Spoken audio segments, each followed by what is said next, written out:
27 Aralık 2016'da başlatmış olduğumuz Halep'e Umut Kapısı Olarım Yardım kampanyası kapsamında Allah'a hamdolsun bugün 3 kamyon yardım gönderiyoruz. Bunlar un ve giyecek battaniye olarak gönderiyoruz.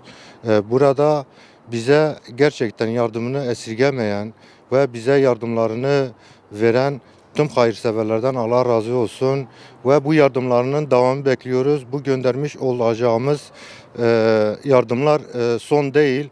Çünkü ikinci ayın 27'sine kadar daha vaktimiz var. İnşallah biz umut ediyoruz ki Diyarbakır bu konuda duyarlı olur ve bu mazlumlara inşallah sahip çıkacaktır. Peki şimdi Bu yardımlarımız Rayhanlı Öncü Pınar kapısına gidecek ve orada İHA yetkilileriyle birlikte inşallah İdlib'deki mazlumlara teslim edeceğiz. Evet, bu Diyarbakır'ın biliyorsunuz terör olaylarından dolayı birçok mağduriyetler yaşadı. Birçok mağduriyetlere maruz kaldı ama yine de Müslüman kardeşlerine ellerinde olan az bir şeyi yine paylaşıp ve bu konuda yardımlarını bizden esirgemediler.